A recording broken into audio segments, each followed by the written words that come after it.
Good morning, everyone. It's 11 o'clock, so we'll go ahead and get started. I want to welcome everyone to this week's Rock County Public Health Department media briefing. This briefing is being streamed live on the Rock County Public Health Department Facebook page, and the recording will be available afterwards on our Facebook page and our YouTube channel. So I want to introduce myself. My name is Jessica Turner. I'm the Communications Specialist for the Rock County Public Health Department.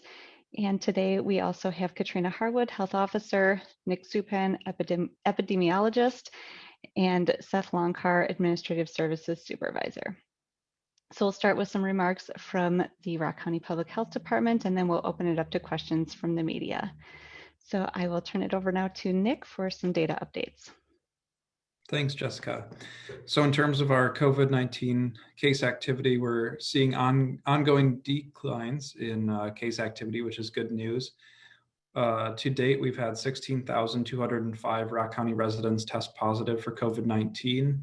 Since last week, that's an increase of about 145 additional cases. So we on a weekly basis, we keep seeing that number of weekly totals continue to drop, which is good. Right now, we're averaging about 22 new cases per day over the last week. In terms of our active case counts, we're looking at about 375 active cases in the community, and there have been 174 deaths due to COVID-19.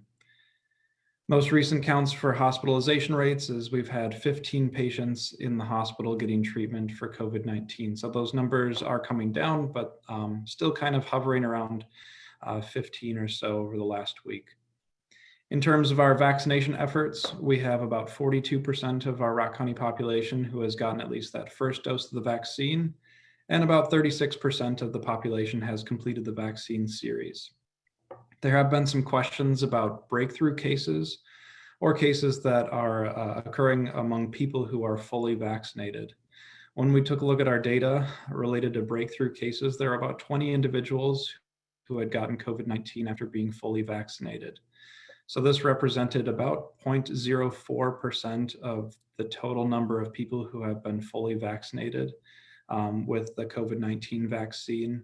And this 0.04% number is actually very, very consistent with the state numbers. They're seeing about 0.045% of those who've been fully vaccinated having come down with COVID-19 after they complete the vaccine series. So we're seeing a very, very small number of people who are getting COVID-19 after they're being fully vaccinated. And we haven't seen any of our hospitalized cases having completed the COVID vaccine series. So we're seeing a very low number of severe cases among those who are fully vaccinated. So that's all the data that I wanted to share today. So I'm going to turn it back over to you, Jessica. Thank you, Nick. I will now turn it over to Seth for some additional updates. Right. Thank you, Jessica. So just an update on homebound vaccinations. Janesville is now vaccinating people who are homebound. Anyone who is homebound and lives in the Janesville Fire and EMS area is eligible for this service. Caretakers of the homebound person can also be vaccinated at the same time. Anyone who lives in Rock County and is in need of a vaccination of a homebound person is encouraged to call and let us know about the need. Please call 608-352-6727 to schedule. Some updates on upcoming clinics. Today we have a clinic at the Edgerton High School from 2 p.m. to 5 p.m. Walk-ins are welcome for that clinic, and the second dose would be administered on June 10th from 2 p.m. to 5 p.m. Additionally, next week on Wednesday, May 26th, there is a clinic at Parkview High School from 1:30 p.m. to 5 p.m. Walk-ins are also welcome for that clinic, and the second dose will be on June 16th. Also next week on Thursday, May 27th from 2 p.m. to 5 p.m., Clinton High School will have a vaccination clinic. Walk-ins are welcome for that also, and the second dose will be on June 17th. Appointment information for that will be coming soon. And even though walk-ins are welcome, appointments are preferred for planning purposes and to ensure enough vaccine and staff are available. And that is all my updates for today. Thank you, Seth. Now Katrina has some additional information. Thank you, Jessica. The CDC guidance on masks for people who are fully vaccinated changed last week because recent research has indicated that COVID-19 vaccines are effective at preventing COVID-19 disease, especially severe illness and death. COVID-19 vaccines are also reducing the risk of people spreading COVID-19. Based on the CDC guidance updates, the mask order for Rock County was lifted last Friday, May 14th. Fully vaccinated people no longer need to wear masks when they are around others, whether or not those individuals are vaccinated themselves. As a reminder, a person is considered to be fully vaccinated 2 weeks after their second dose of the Pfizer or Moderna vaccine, or 2 weeks after the one-dose Johnson & Johnson vaccine. People who are not yet fully vaccinated should continue to wear masks when in public spaces or when around people who are vulnerable to severe COVID-19. Businesses may still ask that everyone continue wearing masks in their facility, depending on the level of risk in that business. Some people are still vulnerable to the virus due to being immune compromised, too young for the vaccine, or for other medical reasons. Please be respectful by wearing a mask prior to full vaccination and understanding that some will choose to continue wearing masks after full vaccination.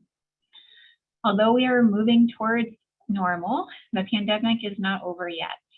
We still have a fairly high rate of community spread of COVID-19. We are asking that people continue to get vaccinated as soon as they are able to. We still have the test site, the community-based test site at Black Hawk Technical College available. So we ask that people who are experiencing symptoms of COVID-19 continue to get tested. And then also we ask that people continue to stay home if they are sick, whether or not that be a COVID-19 related illness, and of course practice proper hand hygiene. Those are my updates, and I'll pass it along to Jessica. Thank you, Katrina. So we will now open it up to questions from the media. So we ask if you have a question, please raise your hand and we will give you the ability to unmute and ask your question. If you are joining us via phone, *9 will raise your hand and *6 will unmute and mute your phone once you're called on. So I will go ahead first. Our first question is coming from Adam Duxter from News 3. Go ahead, Adam. Hey guys, thanks for doing this. My question is, actually I have two, if that's all right. The first being, with the current vaccination rates we're seeing weekly in Rock County, do you think that it is possible for the county to achieve herd immunity? I guess what would it take at this point to reach that level as things start to slow down? And then the second question would be, what areas of the population or segments of the population are you having maybe the hardest time getting vaccinated, and how are you going to try and reach those harder to reach areas of the population? Sure, I can start by answering that question. In terms of herd immunity, it's a concept that has been thrown out in terms of, a certain percent of the population being vaccinated would likely result in kind of the end of COVID-19 spread. And I think realistically, we're not looking at herd immunity right now. We're looking at how many people we can get vaccinated as quickly as possible to reduce the spread of the disease and reduce the risk to those who aren't vaccinated, especially those who are in higher risk categories of getting severely ill. So right now, I think herd immunity and getting to like a 70 or 80% population coverage is a pretty lofty goal. And at this point, we're focusing on getting as many people vaccinated as possible. I don't know kind of what the timing will be. We've seen some of the kind of vaccination rates taper off a little bit in terms of the rate of increase. So it's hard to project when we might get to 70% population coverage, and that's always going to be something that we strive for. But, as I said, at this point, we just want to get as many people vaccinated as possible, as quickly as possible. And then blanking on the second question. Oh, right, in terms of, the sectors of the population that we're seeing lower than average vaccination rates. We're taking a look at a variety of different factors, including where people are located, where they're living, also looking at our vaccination rates by race and ethnicity and by age group, and trying to target interventions specifically to boost some of the vaccination rates among those different groups of individuals. So there have been a variety of clinics that have been based in the neighborhoods in Rock County that have seen lower than average vaccination rates. We're trying to make kind of the transportation barrier not an issue for those communities.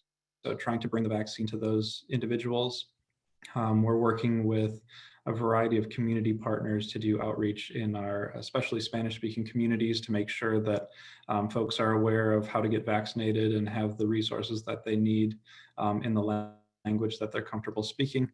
And we're working on, as Seth mentioned, kind of a home-based or home visiting vaccination program for those who are homebound to make sure that those who are facing mobility issues also have access to the vaccine.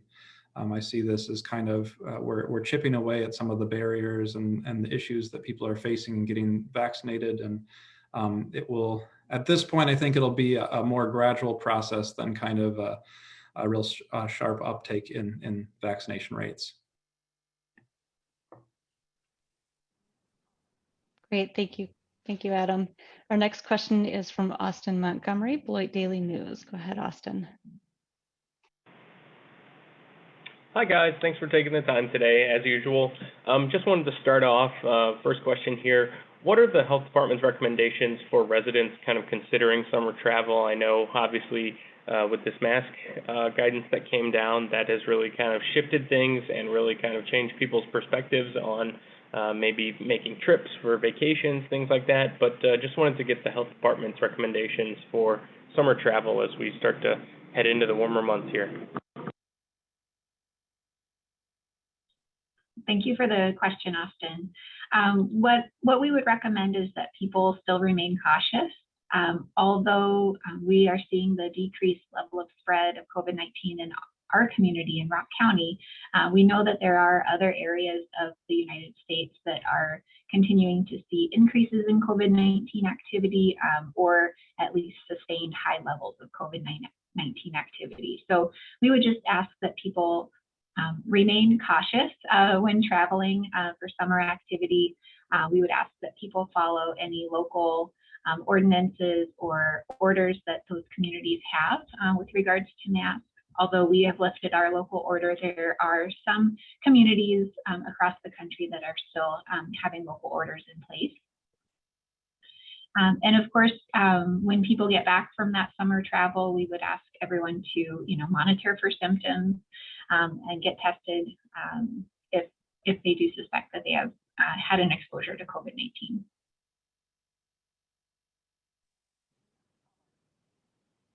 Thank you, Austin.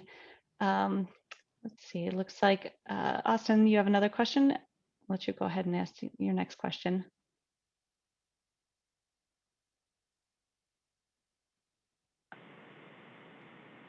All right, I think I'm unmuted now. Can you guys hear me okay? Yes, we can. Okay, thanks. Sorry about that. With Nick mentioning the breakthrough cases, I just wanted to kind of get some more details on that of what you could provide maybe.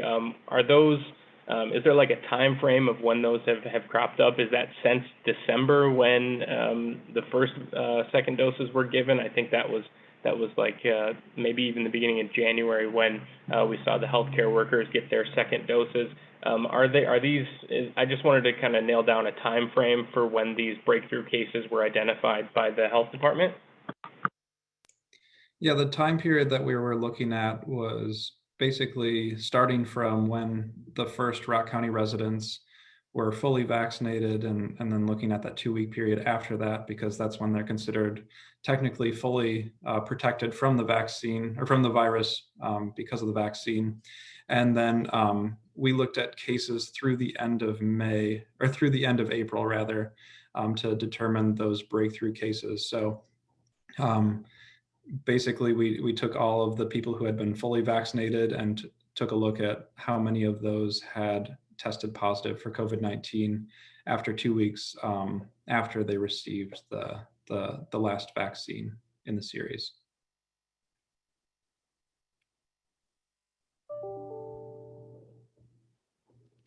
Okay, thank you. It looks like you have another question, Austin. Go right ahead.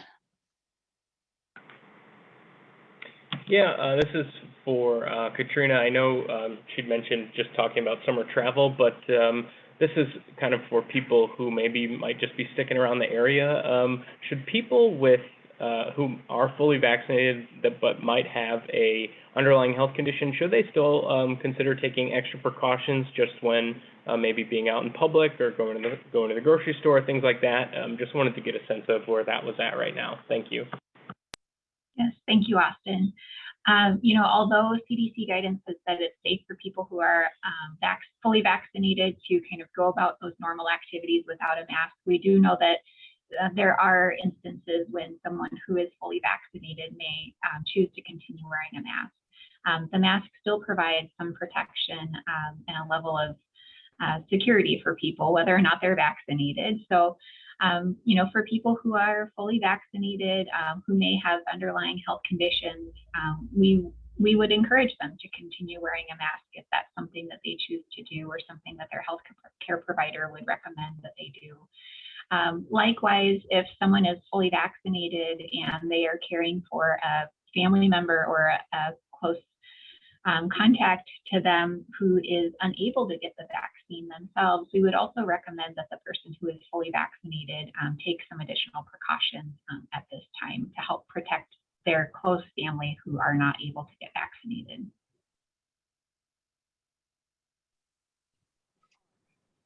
Great, thank you, Austin. Let's see, looks like another question from Austin. Go right ahead. All right, this is my last question, so thank you very much, guys, for doing this as usual.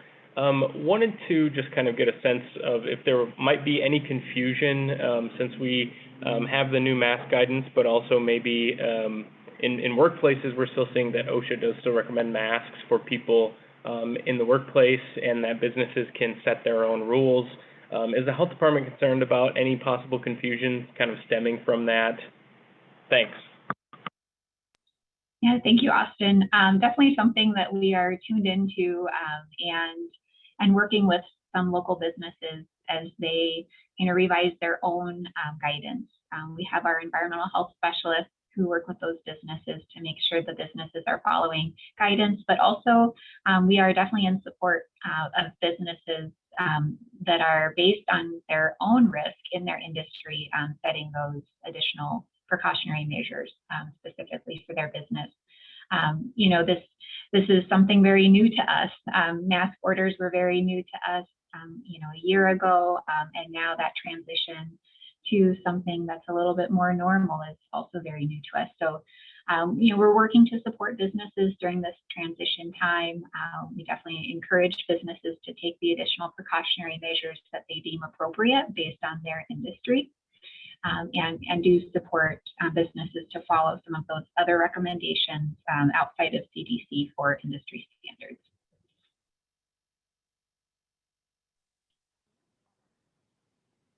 Great, thank you for the question, Austin.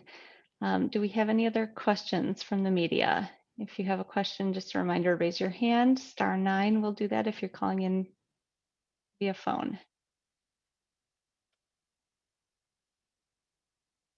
Okay, it looks like we don't have any additional questions from the media. So this will conclude our media briefing for today. Just a reminder to everybody that we are conducting these media briefings weekly on Thursdays at 11 a.m. They are live streamed on our Facebook page, and the recordings are available afterwards on our Facebook page and our YouTube channel. So thank you again, everybody, for participating, and thank you to those who have been watching us on the live stream. We'll see you again next week. Be healthy and be safe.